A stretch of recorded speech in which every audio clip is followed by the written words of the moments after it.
샬롬 4월 14일 수요일입니다. 오늘도 주님과 함께 동행하시며 또 주님의 은혜를 누리시기를 주님의 이름으로 축원합니다. 이 시간에 시편 말씀을 읽고 하나님 앞에 침묵으로 기도드리겠습니다. 여호와의 말씀은 순결하며 흑도가니에 7번 단련한 은 같도다. 여호와여 그들을 지키사 이 세대로부터 영원까지 보존하시리이다.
오늘 하나님이 우리에게 주신 말씀은 창세기 2장 4절에서 8절입니다. 오늘 이 말씀을 통해 하나님이 우리에게 주시는 음성을 듣겠습니다.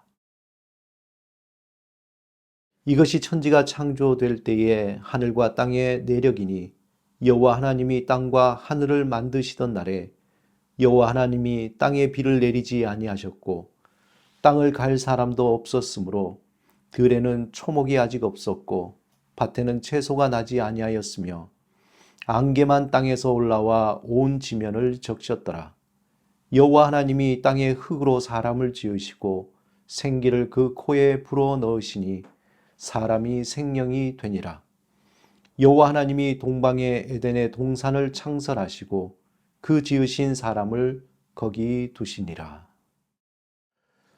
우리가 흉악범에 대한 소식을 뉴스에서 접할 때면은 우리 마음에 이런 생각이 듭니다. 사람이 어떻게 하면 저럴 수 있을까 하는 그런 마음이 들죠.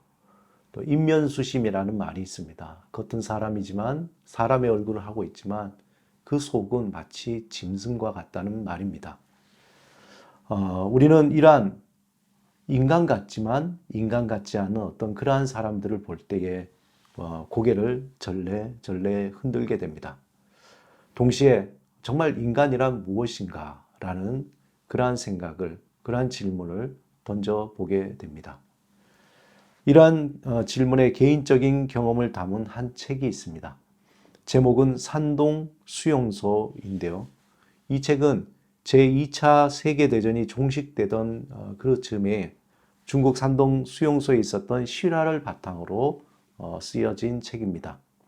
당시 진주만 습격 후에 전 세계가 급박하게 돌아가자 일본군은 중국에 흩어져 있는 유럽과 미국인들 2천여 명을 산동 수용소에 수감하였습니다.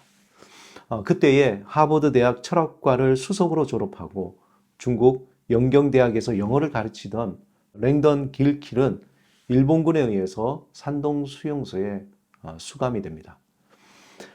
수용소라고 해서 우리가 생각하는 것처럼 고문이 있거나 또는 기아나 살인과 같은 비인간적인 일이 자행되거나 인권이 전혀 보장되지 못한 그런 상황은 아니었습니다. 최소한의 의식주와 같은 기본권들이 보장이 되어 있었고 또 안정적이고 편안한 수용소 생활을 위해서 수용소 내에 자치권이 또 보장되어 있었습니다. 산동 수용소는 이러한 상황에 처해 있던 서구인들이 전쟁이 가기 전에 한 2여 년 동안의 시간을 수용소에서 보내며 겪은 그 일들에 대한 실제적인 실전 보고서입니다. 산동 수용소는 마치 인간의 본성과 사회성에 대한 실험실과 같은 곳이었습니다. 그들은 스스로 선거를 통해서 자치의장을 뽑고 또 열악한 수용소의 삶을 안정화시키려고 노력했습니다. 또 조직화시켜 나갔기도 했고요. 자연스럽게 문화적인 활동을 벌여나가고 또한 사람들은 그곳을 사랑하기 시작합니다. 그들은 열악한 환경 속에서 합리적인 사회를 구성해내면서 인간의 어떤 가능성을 보여주기도 합니다.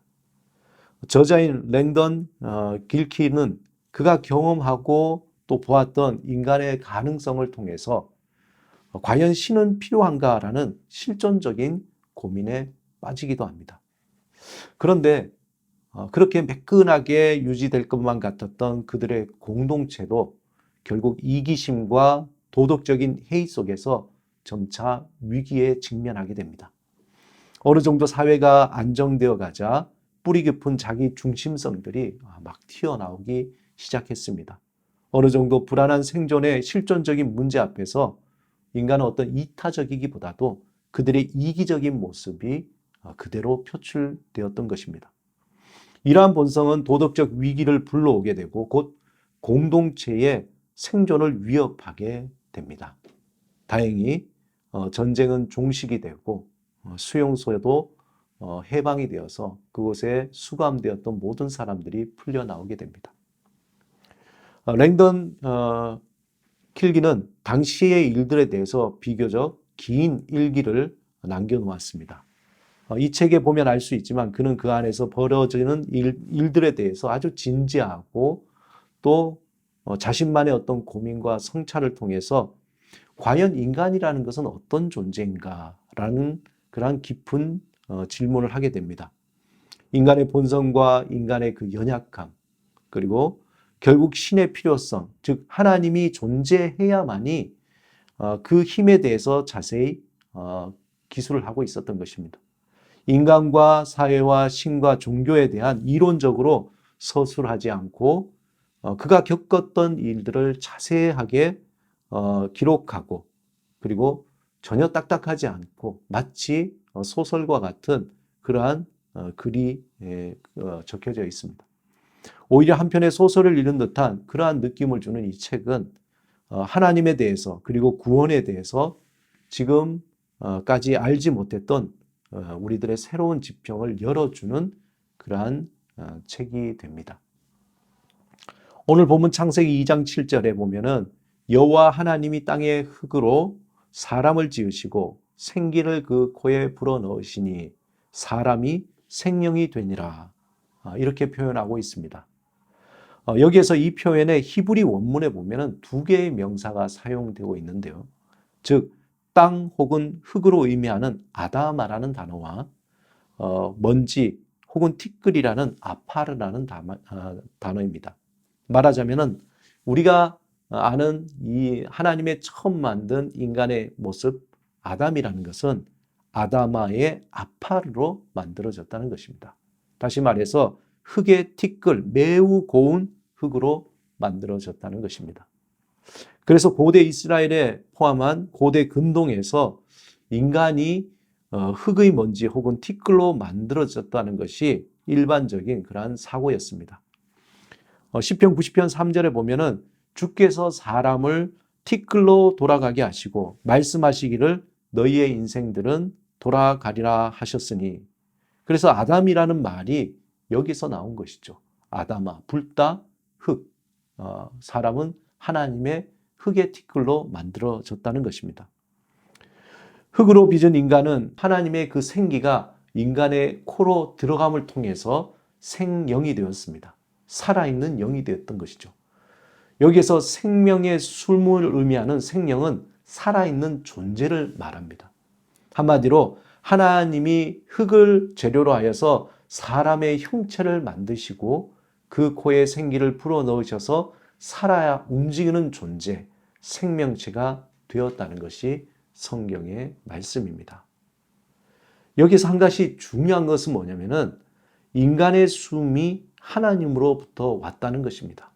이것은 인간의 생명이 하나님과 직접적으로 관련되어 있고 하나님을 의존하도록 창조되었다는 것이죠. 말 그대로 하나님의 숨이 인간에서 빠져나오면은 인간은 그저 흙의 티끌밖에 되지 않는다는 것입니다. 그러므로 인간은 전적으로 하나님을 의지하면서 살아가는 존재로 창조되었다는 것이죠. 반대로 얘기하면은 하나님을 의지하지 않는 인간은 그저 흙의 티끌, 아무런 의미가 없는 존재라는 것입니다. 사람, 즉 아담이 진정으로 아담이 될 수 있었던 것은 하나님과의 그 관계성 속에서 가능하다는 것입니다. 우리가 인간으로 가치를 느끼고 생명력을 가지고 기쁨으로 살아갈 수 있는 것은 오직 하나님과의 그 사귐의 관계성을 가지고 있을 때입니다. 그때 가능하다는 것입니다. 만약 우리가 하나님과의 관계성을 끊고 살아갈 때는 우리 스스로 티끌과 같은 존재로 여겨지게 됩니다. 사랑하는 여러분, 우리는 아담입니다. 티끌과 같은 존재라는 것이죠. 하지만 하나님의 생기가 그 티끌을 생명으로 만들어 버렸습니다. 하나님은 예수 그리스도를 통해서 하나님의 숨, 성령님이 우리 안에 계십니다. 날마다 하나님과 함께 호흡할 때에 우리는 살아있는 존재, 하나님의 생명이 되는 것입니다. 그러므로 날마다 하나님과 호흡하시기 바랍니다. 하나님을 갈망하시기 바랍니다. 하나님을 의지하시기 바랍니다. 날마다 하나님의 숨으로 티끌 같은 인생이 생기가 넘치는 그러한 삶을 사시길 바랍니다. 오늘도 하나님의 그 말씀, 하나님의 그 생기를 호흡하며 하나님의 생명으로 살아있는 존재로 새롭게 기쁨으로 살아가시는 여러분이 되시기를 주님의 이름으로 축원합니다. 함께 기도드리겠습니다. 주님, 우리 안에 있는 근심과 걱정과 두려움을 주의 은혜로 거두어 주옵소서. 우리 마음과 생각에 주의 지혜와 평안으로 충만하게 하옵소서. 예수 그리스도 이름으로 기도드립니다. 아멘.